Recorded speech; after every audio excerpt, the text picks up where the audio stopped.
नमस्कार, सुबेरना रेसिपीज मध्ये आपलं सहर्ष स्वागत आहे। आज आपण चमचमीत सुक्क चिकन बघणार आहोत। चला बघूया त्याला लागणारे साहित्य। आज आपण सुक्क चिकन बनवणार आहोत, त्याच्यासाठी लागणारे साहित्य पाहूया।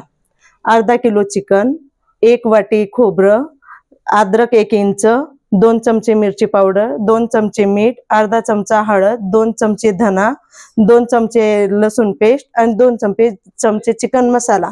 त्याच्यासाठी आपण वापरतोय उंबर चिकन मसाला। याच्याने चिकन फ्राय सुक्क चिकन खूप सुंदर होते, टेस्टी होते, सर्वांना खूप आवडीने खातात। आता आपण सुक्क चिकनला फोडणी देत आहोत। त्याच्यासाठी आता आपण तेल टाकलंय, तेल गरम होऊ देऊ।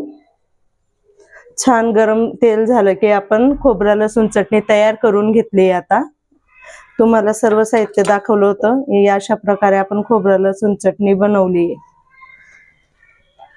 आता तेल गरम झालं की आपण चटणी फ्राय करणार आहोत। तेल छान गरम झालंय, आता आपण त्याच्यात खोबरा लसूण टाकूया।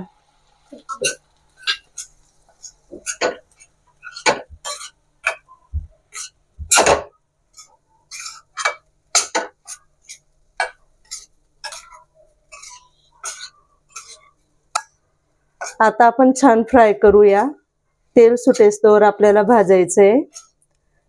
छान लाल कलर येतोय, यात कलर टाकलेला नाही। उंबर मसाल्याची काश्मीरी मिरची पावडर आपण यात ऍड केली आहे। बघा किती सुंदर कलर येतोय।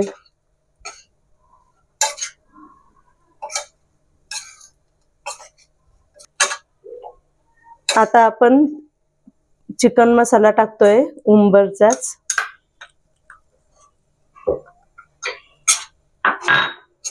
छान आपण कालवून घेतलंय।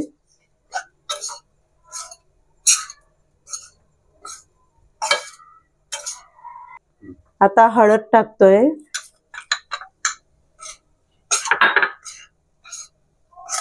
बघा किती सुंदर भाजणी होते। आता आपण मीठ टाकणार आहोत।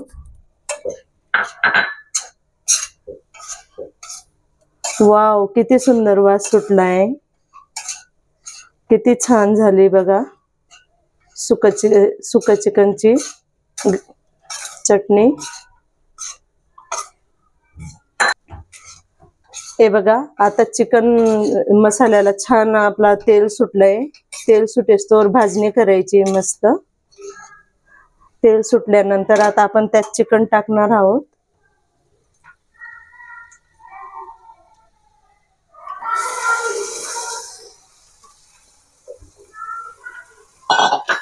छान स्वच्छ धुतलेलं चिकन आपण ऍड केलंय त्यात। आता मिक्स करतोय। आपण नेहमी काळ्या मसाल्याचं सुक्क चिकन खाल्लंय, आज आपण नवीन रेसिपी तयार करतोय। आपण खोबरा लसूण चटणीचं चिकन तयार करतोय। बघा किती सुंदर झालंय। आता यात आपण पाणी टाकणार आहे।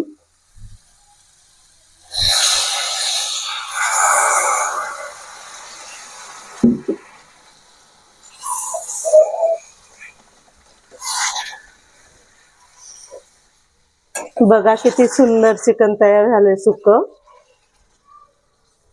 Wow, yummy.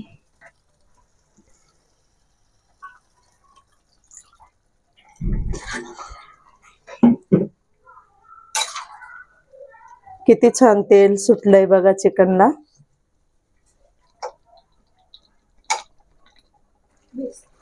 आता आपण 15-20 मिनिट झाकून ठेवणार आहे। छानपैकी शिजेल ते, मग आपली सुक्क चिकन छान तयार होईल। हे बघा किती छान सुक्क तयार चिकन झालंय, किती सुंदर कलर आलाय। Wow, yummy. असं चिकन तर तुम्ही कधी खाल्लंही नसणार। चला तर करून बघा बरं एकदा ट्राय। शिजलंय मस्त। आता गार्निशला आपण छान कोथिंबीर टाकणार आहे। सुंदर, बघा किती सुंदर दिसतंय।